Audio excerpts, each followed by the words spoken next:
The coffee mug shattered against the marble floor of Kessler Tower's 40th floor lobby, and every single person in that glass-walled office turned to look, not at the mess, but at the man standing in the middle of it, holding a crying 4-year-old girl in one arm and a diaper bag slipping off his shoulder in the other.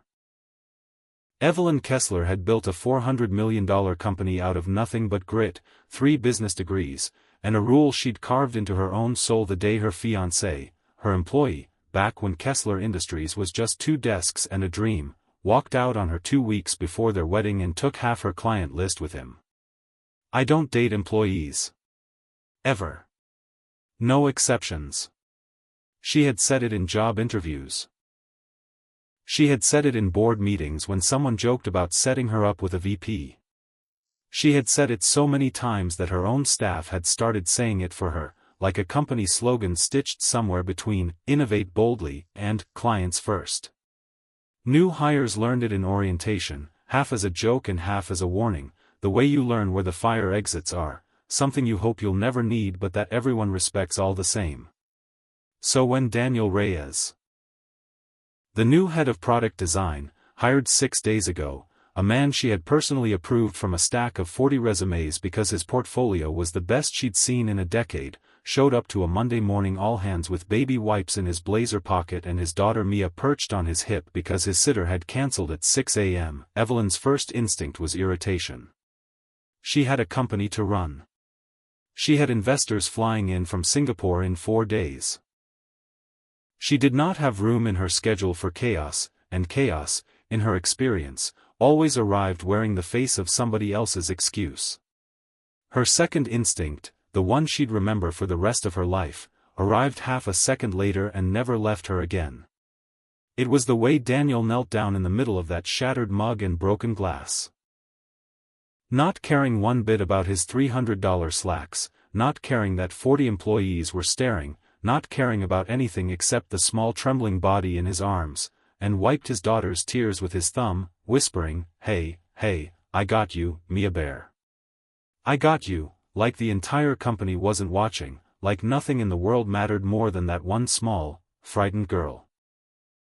Evelyn Kessler, who had not cried in a boardroom in 11 years, who had once negotiated a hostile takeover without blinking, who had fired her own mentor when he tried to undercut her at a shareholder meeting, felt something crack quietly in her chest. It wasn't loud. It wasn't dramatic. It was just a hairline fracture in a wall she had spent a decade reinforcing, and she didn't understand it yet, didn't have a name for it, only knew that watching this stranger comfort his daughter in the middle of a broken coffee mug made something in her ache in a way spreadsheets never had. She had no idea that in 6 months, that crack would become the reason she finally let herself be happy. Her assistant, Priya, was already moving toward Daniel with a first aid kit before Evelyn had even processed what she was seeing. Priya, who had worked for Evelyn for 9 years and had learned to anticipate disasters before they finished happening. "Mr. Reyes, are you both okay?" Priya asked, crouching to check for glass near Mia's little sneakers. "I'm so sorry," Daniel said, standing, resettling Mia on his hip, his face flushed with the particular exhaustion of a parent who has already lost 3 fights before 9 in the morning, the fight over socks, the fight over breakfast, the fight over which stuffed rabbit was allowed to come to daycare and which one had to stay home and guard the house. "My sitter had a family emergency, my ex is out of town for work, and I didn't want to call in sick on my first week. I thought I could just set her up with a tablet in the corner during the meeting. I swear she's usually so, Mia, sweetheart, please stop pulling my ear, she's usually so easy." "It's fine," Evelyn said, and was surprised by her own voice, how gentle it came out, how unlike the voice she used in every other room of that building. The whole room seemed to exhale. She crouched down. Evelyn Kessler, in a cream Armani skirt that cost more than most people's monthly rent, crouched down on a floor covered in broken porcelain, until she was eye level with the little girl, whose cheeks were blotchy and whose small fists were balled into her father's collar like he was the only solid thing left in the world. "Hi," Evelyn said softly. "I like your shoes. Are those unicorns?" Mia hiccuped, peered at her through wet lashes, and nodded, too startled by the sudden kindness from this tall stranger in expensive clothes to keep crying. "I had unicorn shoes when I was your age too," Evelyn said. "Mine were purple though. Yours are better." A small, watery giggle escaped despite herself. The tension in the room broke like a held breath finally released, and somewhere behind them, someone let out a relieved little laugh, and the meeting that had frozen mid-sentence slowly, awkwardly, began breathing again. Evelyn stood, smoothed her skirt, and looked at Daniel. Really looked at him, the dark circles under his eyes that no amount of concealer could have hidden, the slight tremor in the hand not holding his daughter, a man clearly running on fumes and love and not much else, holding himself together with sheer stubborn will because falling apart was a luxury single parents rarely got to afford. "Take the rest of the day," she said. "Bring her to my office. There's a couch, and Priya has a stash of crayons in the supply closet that nobody's supposed to know about. Ms. Kessler, I really don't want special treatment on my first week." "It's not special treatment," Evelyn said, already turning to head back toward the boardroom, already rebuilding the wall she'd let slip for exactly 90 seconds, brick by familiar brick. "It's called being a decent human being. Try not to make it weird." But it was already too late. Something had shifted, and neither of them noticed it yet, the way you don't notice a hairline crack in a dam until months later, when the whole thing gives way at once, and by then it's far too late to patch it back together, and maybe, some small unacknowledged part of both of them already didn't want to. Over the following weeks, Evelyn told herself she was simply being a good boss. That was all. She checked in on Daniel's projects a little more than the other department heads, sure, but his work was exceptional. The app redesign he'd proposed increased user retention by 23% in beta testing, numbers that made even the most cynical board member sit up straighter. That was business. That was rational. She could justify every single interaction, every extra 5 minutes in his doorway, every time she happened to walk past his desk on her way somewhere that didn't actually require walking past his desk at all. It was not rational, however, the way she found herself lingering by his office door at 6 p.m. some evenings, watching him video call his daughter for their nightly ritual. A book read over FaceTime because his ex-wife, Carla, had moved 2 states away for a promotion, and their custody arrangement meant Daniel only had Mia every other weekend and school breaks. Evelyn would stand just out of view, coffee cooling in her hand, listening to him do 3 different voices for 3 different characters, listening to Mia shriek with delighted laughter through a tinny phone speaker, and something in her chest would twist in a way she didn't have a word for yet, something that felt uncomfortably close to longing. "You're really going to read the whole thing to her every night?" Evelyn asked once, standing in his doorway with 2 coffees, one of which she pretended she'd grabbed by accident for him, as though 11 years of running a company hadn't taught her exactly how to plan every single detail of her life down to the minute.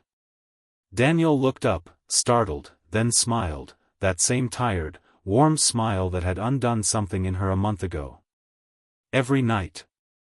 Doesn't matter if I'm in Seattle for a conference or here till 9. It's the only part of the day that's just ours. She goes to sleep hearing my voice, and I go to sleep knowing that no matter how bad the divorce made everything else feel, that part of her world is still solid. That's..."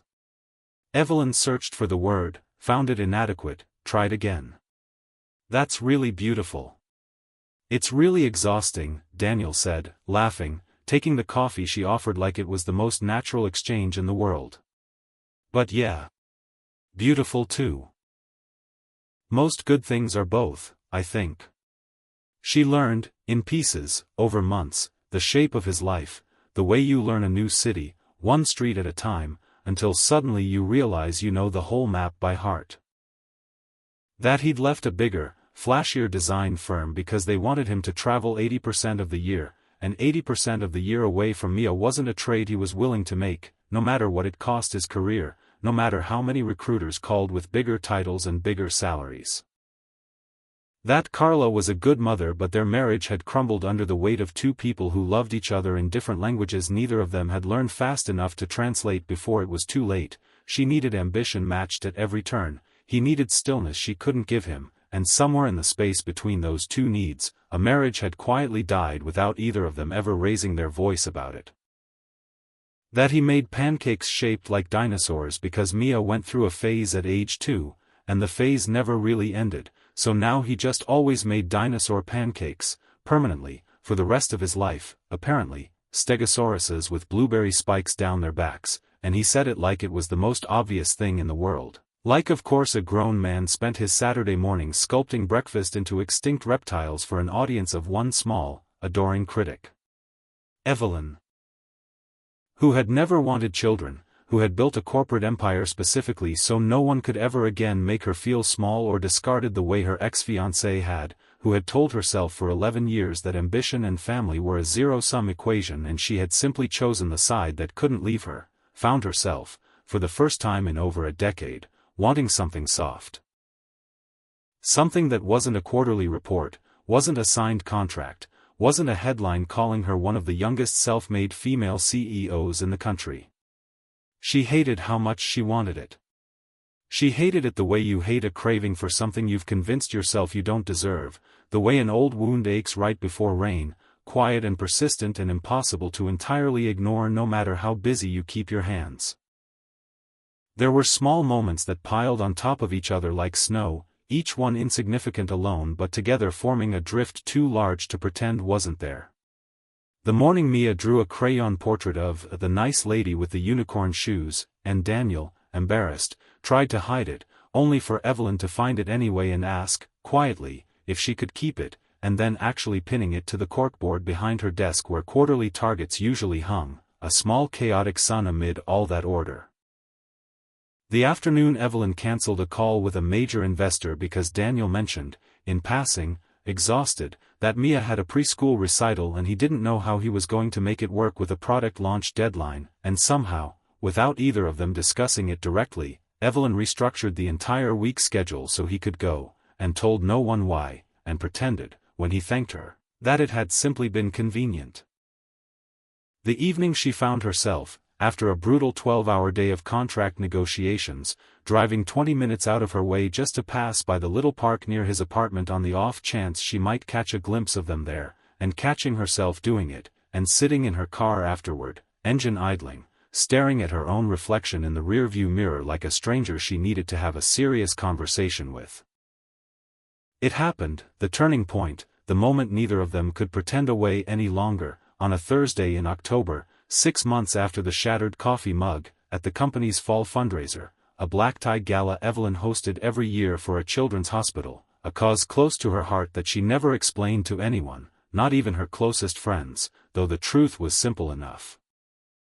Her own mother had spent the last 3 months of her life in a hospital just like the one this gala funded, back when Evelyn was 23 and too broke and too proud to admit how frightened she was, and she had promised herself, at that bedside, that if she ever had the money, she would make sure other families never had to choose between rent and their child's care the way her own family once nearly had to. Tonight, though, Mia was there too, in a small navy dress with a tiny bow that kept sliding sideways no matter how many times Daniel adjusted it, because Daniel's sitter had cancelled again, the same sitter, always cancelling, and Evelyn had made a private note weeks ago to find him someone more reliable, though she hadn't yet worked up the nerve to admit that's what she'd been doing on her lunch breaks, and Evelyn had insisted, that he simply bring her. She can sit with Priya's kids at the kids' table, Evelyn said, waving off his protests before he'd even finished raising them. It's a hospital fundraiser. There will be face painting. There will be a magician who is, according to Priya, deeply mediocre but very enthusiastic. She'll have the time of her life. And she did. Mia ran through the ballroom in her little navy dress with butterfly wings painted on her cheek by a face painter who'd clearly taken a liking to her, and at one point, breathless and glowing, sequins of glitter scattered across her nose, she grabbed Evelyn's hand, the CEO of a $400 million company, mid-conversation with a city council member about zoning permits for the new children's wing, and dragged her toward the dance floor with the specific tyrannical confidence only a 4-year-old fully possesses. "Dance with me," Mia demanded, already pulling. Evelyn laughed, a real laugh, the kind that surprised her, that came from somewhere she'd forgotten she still had. And let herself be pulled onto the floor, the city council member left mid-sentence and utterly forgotten, and for 3 minutes she spun a small girl in butterfly wings under the chandeliers while the string quartet played something soft and slow, Mia's little shoes barely skimming the marble, her giggles ringing out over the low murmur of 400 wealthy donors who had all, without exception, stopped their own conversations to watch the CEO. Everyone whispered was made of ice dance a 4-year-old across the floor like the most natural thing in the world.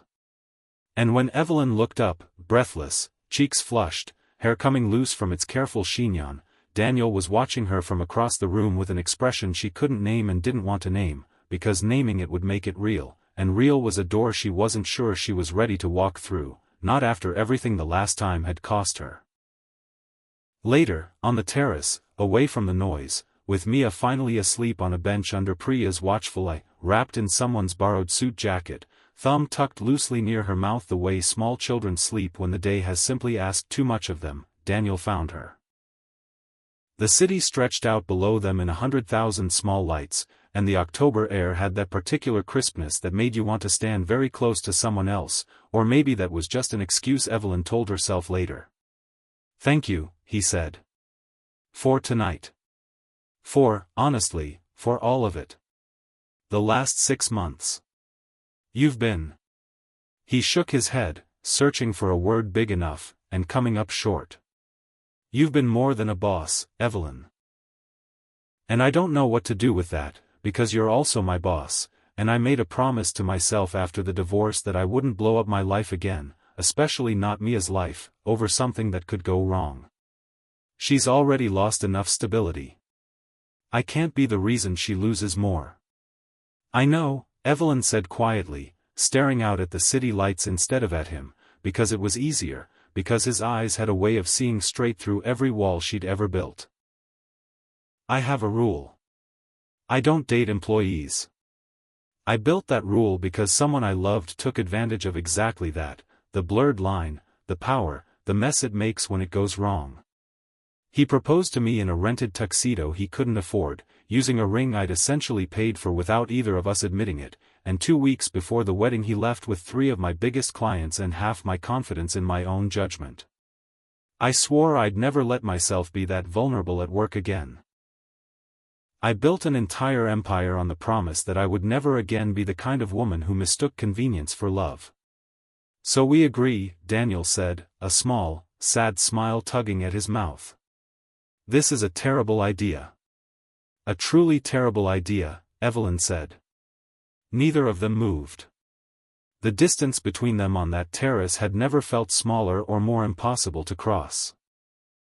"I think about you when I'm not with you," Daniel admitted, voice low, raw in a way she'd never heard from him, stripped of all the practiced professionalism she'd only ever seen him wear like armor in the office.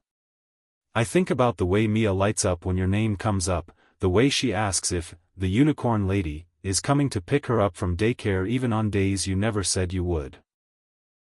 I think about how for the first time since the divorce, I don't feel like I'm failing at everything at once, like I'm just barely holding a life together with tape and stubbornness. And I know that's not fair to put on you, and I know it breaks every rule you've built your entire life around, but I'm not going to lie to you and pretend it isn't true, because I respect you too much to hand you anything less than the truth." Evelyn closed her eyes. She thought of her ex-fiancé, of the humiliation of standing in a bridal shop 3 days before he left, trying on a dress she'd never get to wear, of 11 years spent building walls so high nothing could ever touch her from the inside again, walls she'd mistaken for strength because they kept the pain out, never once noticing that they'd also kept everything good out right along with it.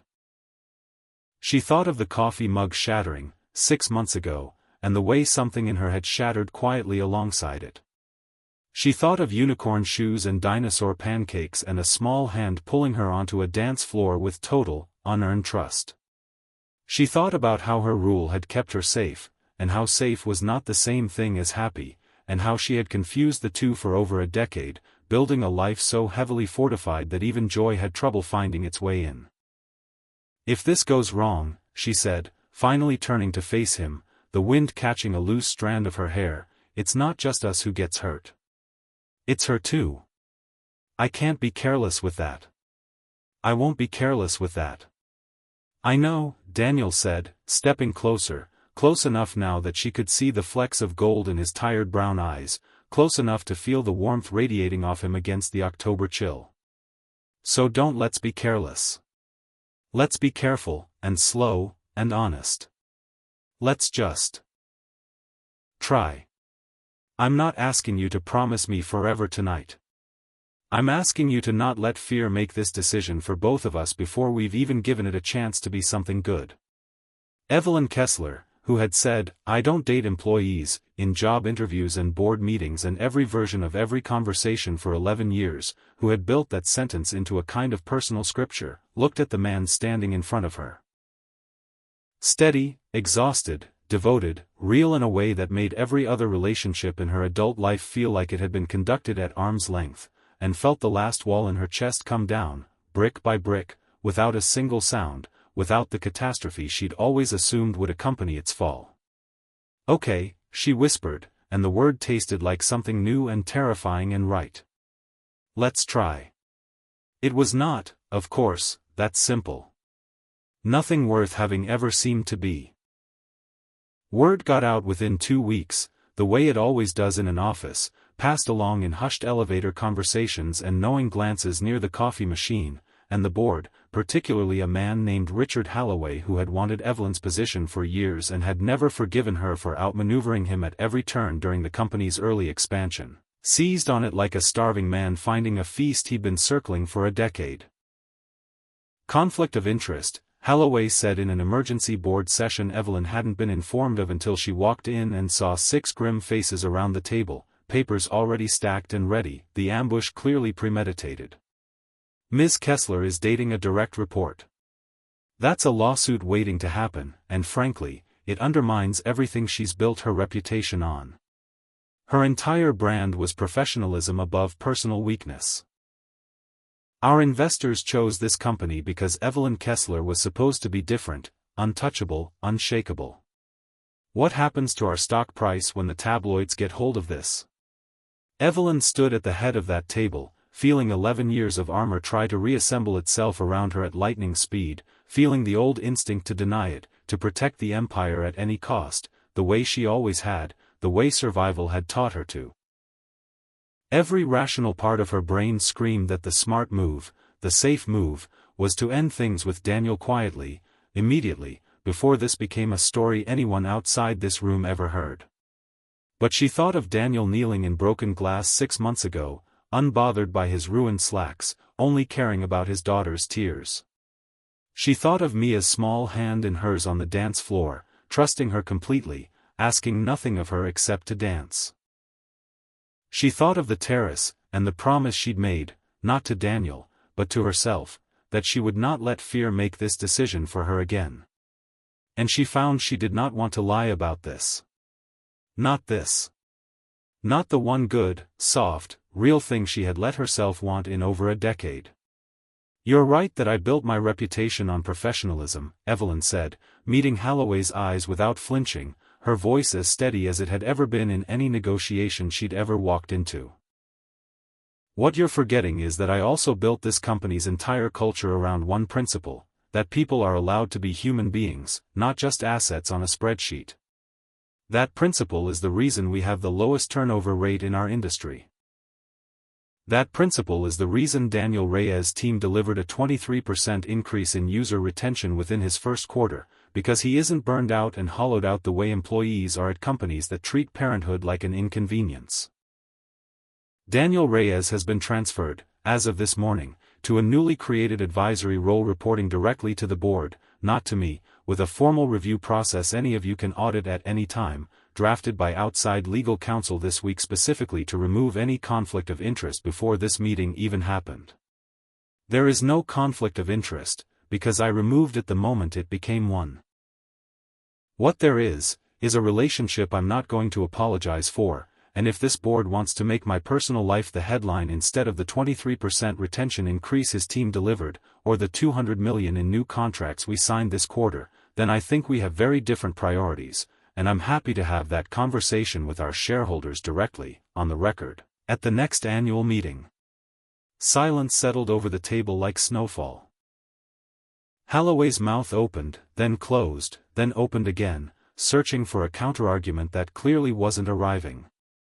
"That's actually a reasonable structure," said another board member, quietly, glancing down at the legal documents Evelyn had slid across the table, documents she'd had drafted the week the relationship began, long before anyone in this room knew there was anything to hide, because some part of her had known, even then, that this was worth protecting properly. One by one, the room deflated, grim faces softening into something closer to grudging respect, and even Holloway, defeated, simply nodded once and looked away. Evelyn left that meeting shaking, adrenaline roaring in her ears, not from fear, she realized, walking the long hallway back to her office, but from something closer to pride, something she hadn't felt in this building in longer than she could remember. She had not hidden. She had not shrunk. For the first time in 11 years, she had let something matter more than the fortress she'd built, and the fortress hadn't crumbled. It had simply made room, the way a house settles to accommodate a new addition, groaning a little under the change but standing all the stronger for it. The months that followed were not without their difficulties. There were late nights when Daniel's custody schedule collided with Evelyn's travel calendar and they had to relearn, again and again, how to make room for each other around a small girl's bedtime and a company's demands. There was an awkward, painful dinner with Carla when she flew in to discuss a school decision, and the way Evelyn had to sit with the discomfort of being, however briefly, an outsider in a family history that predated her by years. There was the night Mia, exhausted and overwhelmed after a long week bouncing between two households, had a meltdown so total that Evelyn, useless and terrified in the doorway, thought for one long, cold moment that she simply wasn't built for this, that loving a child wasn't a switch you could flip just because you loved her father. Until Daniel, patient as ever, showed her that you didn't have to have all the answers, you just had to stay in the room, and Evelyn stayed, and eventually Mia's sobs quieted into hiccups and then into sleep, and Evelyn realized, sitting on that floor at 11 at night with her expensive blazer creased beyond saving, that she hadn't wanted to be anywhere else in the entire world. There was a Christmas where Evelyn, who had spent the last several holidays alone in her penthouse working through untouched takeout, found herself instead assembling a dollhouse at midnight with Daniel, both of them laughing so hard at the incomprehensible instructions that they woke Mia up anyway, defeating the entire purpose of staying up late to build it after she'd gone to bed. There was a summer weekend at the lake house Evelyn's father had left her, the only inheritance from a man she'd had a complicated relationship with, where Mia learned to swim with Daniel's steady hands under her belly and Evelyn watched from the dock, sun-warmed and unguarded, thinking that this ordinary, unremarkable, glowing afternoon, was worth more to her than every acquisition she'd ever closed. There was also, 6 months into their relationship, a moment of real crisis, the kind that tests whether a fragile new thing can survive its first real storm. A journalist from a business gossip site got wind of the relationship and published a piece with an ugly, insinuating headline questioning whether Evelyn Kessler's meteoric rise had softened into favoritism, whether the once untouchable ice queen of Kessler Industries had let a pretty face into her bed and her boardroom in equal measure. It was cruel and reductive and it landed exactly where it was designed to land, on every insecurity Evelyn had ever buried about being taken seriously as a woman who'd clawed her way to the top without ever once being handed anything. She didn't leave her office for 2 days. She barely spoke, even to Daniel, retreating into the cold, efficient armor she knew best, the one that had kept her safe for 11 years before he'd ever walked through that lobby. It was Daniel who finally sat across from her desk on the third evening, after everyone else had gone home, and simply said, "You don't have to protect me from this by shutting me out. That's not what protecting someone looks like. I watched my marriage die from 2 people who kept retreating into their own corners every time things got hard instead of turning toward each other. I'm not going to let that happen again, not with you, not if I can help it. So talk to me. Tell me what you're actually afraid of, because I don't think it's the article." And Evelyn, staring at the man who had somehow, without her ever quite noticing when it happened, become the person she trusted most in the world, finally admitted the truth. That she was terrified that everyone who had ever doubted a woman could build something this big without help, without concession, without softness, was about to feel vindicated, and that some small, exhausted part of her almost believed they were right. Daniel didn't argue with her fear. He simply reminded her, gently, of every number, every deal, every sleepless night that had built Kessler Industries long before he'd ever walked through those doors, and told her that loving him didn't erase a single one of those nights, it just meant she finally had someone to come home to at the end of them. The company issued no public statement. Evelyn didn't need to justify her life to a gossip column. But something in her, that night, finally let go of a fear she hadn't realized she was still carrying, the fear that being loved and being respected were mutually exclusive, that softness was the price you paid for strength. A year later, on a warm June evening, Evelyn stood in the backyard of the house she and Daniel had bought together. A modest place, nothing like the penthouse she used to live in alone with its sweeping skyline views and echoing, immaculate silence, but it had a swing set with one squeaky hinge Daniel kept meaning to fix and never did, and a garden Mia had insisted on planting herself, mostly sunflowers, all crooked, all thriving anyway, because as it turned out, sunflowers didn't care much about being planted in a perfectly straight row, they just wanted enough sun and enough water and they'd grow toward the light regardless of how imperfectly they'd been put into the ground. The wedding was small. No 400-person gala, no press, no seating chart negotiated around donor tiers and business relationships, nothing Evelyn's old life would have demanded of any milestone this significant. Just close friends scattered across white folding chairs in the grass, Priya sobbing happily in the front row and pretending she wasn't, dabbing at her mascara with a tissue she'd clearly brought for exactly this purpose, Daniel's parents beaming from the second row, Carla, who had become, unexpectedly, a genuine friend over the past year, because she loved seeing her daughter happy more than she cared about old wounds, and because Evelyn had never once tried to replace her in Mia's heart, only add to the number of people fiercely devoted to keeping that little girl safe and loved.